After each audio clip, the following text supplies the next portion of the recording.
এটা আমরা কেন করছি বা কেন জানছি রেকি শিখতে গিয়ে?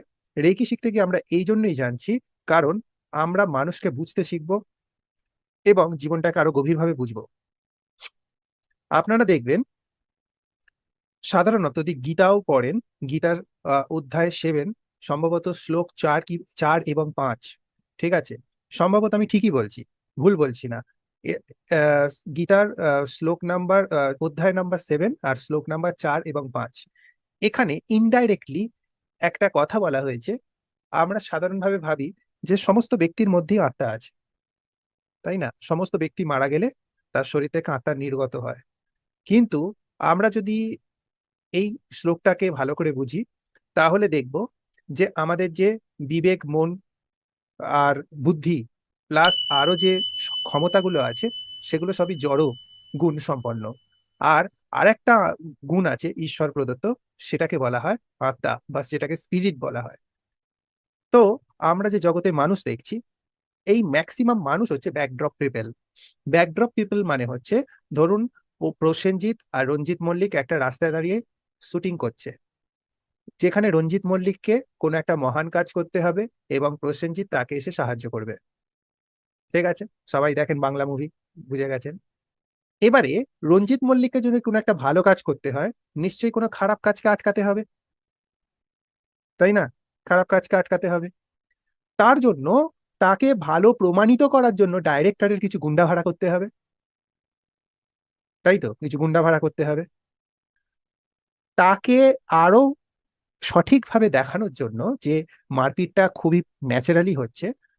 তার জন্য রাস্তার লোককে দাঁড় করাতে হবে সেই জায়গায়, যারা শুটিং দেখে দাঁড়িয়ে দাঁড়িয়ে পুরো ভিড় করে, দেখেন প্রত্যেকটা সিনেমাতেই, তাই না? আবার অনেক সময় ভিড়কে কিনেও জমা করা হয়, সবাইকে 50 টাকা 100 টাকা করে, বা মিষ্টির একটা বাক্স দিয়ে দিল, সবাই 1 ঘন্টা 2 ঘন্টার জন্য ওখানে দাঁড়িয়ে গেল। বুঝতে পেরেছেন? তো এই ব্যক্তিটা যাতে জীবনে পারফর্ম করতে পারে ঠিকভাবে, সে যাতে তার জীবনের একটা উদ্দেশ্যকে পূরণ করতে পারে, সেই একটা ব্যক্তির জন্য অসংখ্য ব্যক্তিকে ভাড়া করা হলো, যাদের কোনো ভূমিকা নেই ডাইরেক্টলি, যাদের ভূমিকা হলো ইনডাইরেক্টলি, যাদেরকে বলা হয় এক্সট্রা, যারা মুভি করে বা যারা ফিল্ম লাইনে আছে, যারা এই ধরনের ছোটখাটো রোল করে বা রাস্তার পাশে দাঁড়িয়ে ভিড় বাড়ায়, তাদেরকে বলা হয় এক্সট্রা পিপল বা ব্যাকড্রপ পিপল। আর যারা মেন ক্যারেক্টার, হিরো হিরোইন বা দুজন হিরো, তারা হলো মেন লিড রোল। তো এই যে ব্যক্তি দুটো, যারা মেন লিড রোল, তাদেরকে বলা হচ্ছে সোলফুল বিইং, মানে তাদের মধ্যে আত্মা আছে। আর যারা যারা আশপাশে ওই পরিস্থিতিটা ক্রিয়েট করতে সাহায্য করলো, তারা ছিল ব্যাকড্রপ পিপল। সব ক্ষেত্রে সবাই ব্যাকড্রপ পিপল হবে না, যে এ অ্যান্টি কাজ করছে বা নেগেটিভ কাজ করছে বলেই ব্যাকড্রপ পিপল, এরকম নয়।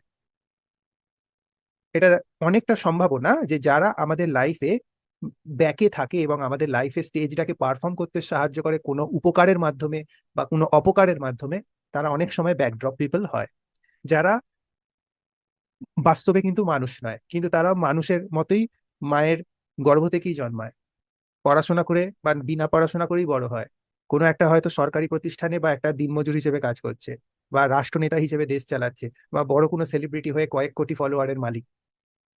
বুঝতে পেরেছেন? এরা কিন্তু এক্সট্রা হতে পারে। এবারে হচ্ছে, যারা আমরা ফিজিক্যাল বডিতে এই আর্থের মধ্যে আছি, এবং এই আর্থের যা কিছু সলিড মেটেরিয়াল জিনিস, যেমন বায়ুমণ্ডল, বায়ুমণ্ডল সলিড ইন সেন্স হলো আমরা সেন্স করতে পারি, সেই হিসেবে আমি এটাকে সলিড বললাম, যে আমরা সলিড মানে বায়ুমণ্ডল আছে, আমরা সেন্স করতে পারি। জল, নদী, পাহাড়, পর্বত, কীট, পতঙ্গ, মনুষ্য জাতি, এই পুরো জগৎটা যেটা আমাদের পঞ্চ ইন্দ্রিয় গ্রাহ্য, সেটাকে বলা হচ্ছে ফার্স্ট হেভেন।